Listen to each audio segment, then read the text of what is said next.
हाँ तो दोस्तों, कक्षा 10 विषय विज्ञान का चैप्टर नंबर जो 5 चल रहा है दैनिक जीवन में रसायन। आज हम उसमें जो टॉपिक शुरू कर रहे हैं वो है साबुन और अपमार्जक। तो साबुन और अपमार्जक क्या है, कैसे बनते हैं, ये इनके बारे में आज हम इनके बारे में पढ़ने जा रहे हैं। तो डिटर्जेंट जो शब्द है एक लैटिन भाषा का शब्द है और डिटर्जेंट जो शब्द होता है उसका तात्पर्य होता है टू वाइप क्लीन, यानी कि स्वच्छ करने वाला। अब इसमें पहले जो हम टॉपिक लेते हैं वो क्या है, साबुन है। देखिए, जो सबसे पुराना जो अपमार्जक जो है वो साबुन को माना जाता है, क्योंकि पुराने समय से ही साबुन का जो निर्माण है वो घरों में होता आया है। इसलिए सबसे पुराना जो अपमार्जक है वो किसको कहा जाता है, साबुन को कहा जाता है। और ये बनते कैसे, उच्च वसा अम्ल के सोडियम या पोटेशियम लवण जो होते हैं वही क्या कहलाते हैं, साबुन कहलाते हैं। साबुन किसको कहा जाता है, उच्च वसा अम्लों के सोडियम या पोटेशियम लवण जो है वो क्या कहलाते हैं, साबुन कहलाते हैं। अब लंबी श्रृंखला वाले जो कार्बन, जिसमें कार्बन की संख्या 12 से लेकर के 18 तक होती है, ऐसे उच्च वसा अम्ल जिनमें उदाहरण आता है जैसे स्टेरिक अम्ल, इसको क्या कहेंगे, इसको कहेंगे स्टेरिक अम्ल, ठीक है। और उसके साथ साथ में पामेटिक अम्ल और ऑलिक अम्ल, ठीक है। तो ये सारे क्या है, उच्च वसा के अम्ल हैं और इनमें कार्बन परमाणु की संख्या जो होती है वो 12 से लेकर के 18 तक पाई जाती है। तो उच्च वसा अम्ल जैसे स्टेरिक अम्ल, पामेटिक अम्ल, ऑलिक अम्ल को सोडियम या पोटेशियम हाइड्रोक्साइड यानी NaOH या KOH, सोडियम या पोटेशियम हाइड्रोक्साइड के जलीय विलयन के साथ में अगर हम गर्म करते हैं तब हमें क्या प्राप्त होता है, साबुन प्राप्त होता है। उस प्रक्रिया को क्या कहते हैं, साबुनीकरण। तो यहां पर ये क्वेश्चन बन गया है, साबुनीकरण किसे कहते हैं। तो साबुनीकरण की परिभाषा क्या हो गई कि लंबी श्रृंखला वाले कार्बन जिनमें कार्बन की संख्या कितनी बताई गई है, 12 से लेकर के 18 तक, ऐसे उच्च वसा अम्ल जैसे कि स्टेरिक अम्ल, पामेटिक अम्ल और ऑलिक अम्ल को सोडियम या पोटेशियम हाइड्रोक्साइड के जलीय विलयन के साथ में गर्म किया जाता है, तब साबुन बनता है। और इस प्रक्रिया को क्या कहते हैं, साबुनीकरण कहते हैं। आप देखो इसको, यहाँ पर देखिएगा उच्च वसा अम्ल ट्राइग्लिसराइड यहाँ पर लिया गया है CH2COOR, CHCOOR और CH2COOR। अब इसकी क्रिया करवाते हैं NaOH के साथ में, NaOH के जलीय विलयन के साथ में, इसको सोडियम हाइड्रोक्साइड कहा जाता है। इसके 3 अणु हमने यहाँ पर लिए। अब आप देखोगे होता क्या है, यहाँ पर ये RCOO, यहाँ पर भी ये RCOO और यहाँ पर भी ये RCOO, 3 हो गए RCOO। अब उसके साथ में 3 Na जुड़ जाएंगे, क्या जुड़ जाएंगे, 3 Na सोडियम जुड़ जाएंगे, तब क्या बनेगा RCOONA। तो आप देख सकते हैं ये RCOO, ये RCOO और ये RCOO और यहाँ से ये 3 Na। तो इस प्रकार से यहाँ बन गया 3RCOONA और इसी को हमने क्या कहा, साबुन कहा। अब इसमें पीछे क्या बचा हुआ रह गया, CH2, CH और CH2, और इसमें क्या बचा हुआ रह गया, OH, और OH कितने, 3 हैं। तो प्रत्येक OH जो होता है वो कार्बन के साथ में अगर जुड़ेगा तो CH2OH, CHOH और CH2OH, और इस प्रकार से साथ में क्या बनता है, ग्लिसरॉल बनता है। तो ये साबुनीकरण की जो रासायनिक समीकरण है वो इसको हम इस तरीके से लिखते हैं। अब इस प्रकार से ये जो साबुन बनता है इसमें सोडियम क्लोराइड यानी कि NaCl मिला करके इसको आसानी से क्या कर लेते हैं, अलग कर लेते हैं। और इस प्रकार से सोडियम या पोटेशियम लवणों से बने हुए जो साबुन होते हैं वो जल में क्या होते हैं, विलय होते हैं। और उसमें भी ध्यान दीजिएगा कि पोटेशियम लवण से बने जो साबुन होते हैं वो कैसे होते हैं, मृदु होते हैं, सॉफ्ट होते हैं, मृदु होते हैं। इसलिए शेविंग क्रीम बनाने के लिए, शैम्पू बनाने के लिए पोटेशियम लवणों के जो है साबुन का जो है उपयोग किया जाता है।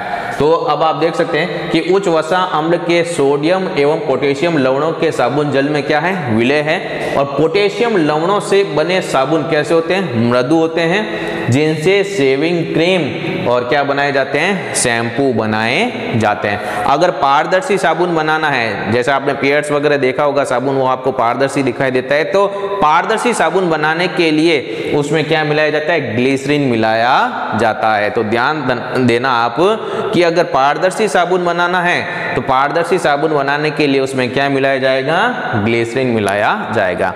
अब साबुन जो है वो सफाई करता है कपड़ों की पानी के साथ में, लेकिन पानी भी जो है वो कठोर जल और मृदु जल दो तरह का होता है, जिसमें से साबुन जो होता है वो मृदु जल के साथ में अच्छी सफाई करता है, लेकिन कठोर जल के साथ में यह अच्छी प्रकार से जो है कपड़ों की सफाई नहीं कर पाता। क्यों नहीं कर पाता? क्योंकि कठोर जल में अशुद्धि के रूप में कैल्शियम तथा मैग्नीशियम के आयन उपस्थित होते हैं। कौन से आयन उपस्थित होते हैं? कैल्शियम और मैग्नीशियम के आयन उपस्थित होते हैं कठोर जल में, और ये आयन क्या करते हैं कि साबुन में उपस्थित आप देख सकते हो सोडियम आयन जो होते हैं उनको प्रतिस्थापित कर देते हैं। जब उनको प्रतिस्थापित कर देंगे तब आप देखोगे कि RCOONA, ये Na को प्रतिस्थापित करेंगे तो यहाँ पर या तो कैल्शियम जुड़ जाएगा या फिर यहाँ पर क्या जुड़ जाएगा? मैग्नीशियम जुड़ जाएगा। तो इस प्रकार से कैल्शियम या मैग्नीशियम आयन जो होते हैं वो साबुन में उपस्थित जो सोडियम आयन होते हैं उनको प्रतिस्थापित कर देते हैं और कैल्शियम या मैग्नीशियम के लवण बना देते हैं। किसके लवण बना देंगे? कैल्शियम या मैग्नीशियम के लवण बना देंगे। और जब कैल्शियम या मैग्नीशियम के लवण बनेंगे, ये तो सोडियम के लवण दिख रहे हैं साबुन, अगर Na की जगह पर C आ जाएगा तो कैल्शियम के लवण, अगर Mg आ जाएगा तो वो क्या बन जाएगा? मैग्नीशियम के लवण बन जाएगा। और कैल्शियम और मैग्नीशियम के जो लवण बनते हैं वो जल में क्या होते हैं? जल में अघुलनशील होते हैं। ठीक है, तो कैल्शियम या मैग्नीशियम के लवण जो बनते हैं वो जल में क्या होते हैं? अघुलनशील होते हैं, वो जम जाते हैं, अवक्षेपित हो जाते हैं। इस वजह से कपड़े जो है साफ नहीं हो पाते और साबुन जो है कठोर जल में अच्छी प्रकार से जो है सफाई नहीं कर पाता है। तो अभी हमने पढ़ा साबुन के बारे में।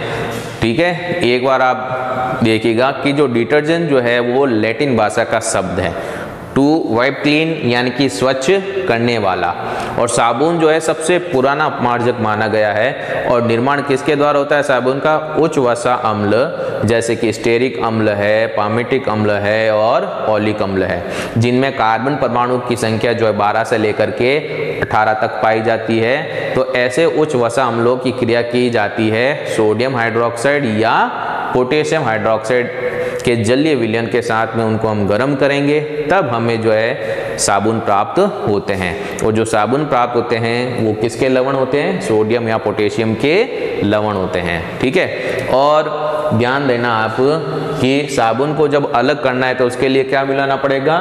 सोडियम क्लोराइड मिलाना पड़ेगा। और वो उच्च वसा अम्लों के जो ये सोडियम और पोटेशियम के लवण यानी कि जो साबुन बनते हैं वो किस में विलय होते हैं? जल में विलय होते हैं। और मृदु साबुन किससे बना होता है? पोटेशियम लवणों से बना हुआ जो साबुन होता है वो मृदु होता है। और ऐसे मृदु साबुन का उपयोग किसके लिए किया जाता है? पोटेशियम लवणों से बने हुए साबुन का उपयोग किसके लिए किया जाता है? किया जाता है शेविंग क्रीम और शैम्पू बनाने के लिए। साबुन कौन से जल में अच्छी प्रकार से सफाई करता है? मृदु जल में। और कौन से जल में अच्छी प्रकार से सफाई नहीं कर पाता है? कठोर जल में। क्यों नहीं कर पाता? क्योंकि उसमें अशुद्धियों के रूप में कैल्शियम और मैग्नीशियम के आयन होते हैं। ये कैल्शियम और मैग्नीशियम के आयन जो कठोर जल में पाए जाते हैं ये क्या करते हैं? सोडियम लवण किस में उपस्थित है? साबुन में उपस्थित है। तो साबुन में उपस्थित जो सोडियम आयन जो होते हैं उनको कैल्शियम और मैग्नीशियम के आयन क्या कर देते हैं? हटा देते हैं, प्रतिस्थापित कर देते हैं और खुद आकर के यहाँ पर जुड़ जाएंगे। और इस प्रकार से लवण बन जाते हैं किसके? कैल्शियम के या फिर मैग्नीशियम के लवण बन जाते हैं और वो जल में घुलनशील होते हैं। इस वजह से वो कपड़ों के ऊपर जम जाते हैं, अवक्षेपित हो जाते हैं, इसलिए कपड़े अच्छी तरीके से साफ नहीं हो पाते। और इस समस्या का समाधान करने के लिए बाद में निर्माण किया गया किसका? अपमार्जक का। तो साबुन के बाद में हम पढ़ेंगे किसके बारे में? अपमार्जक के बारे में। तब तक आप इसको नोट कीजिएगा।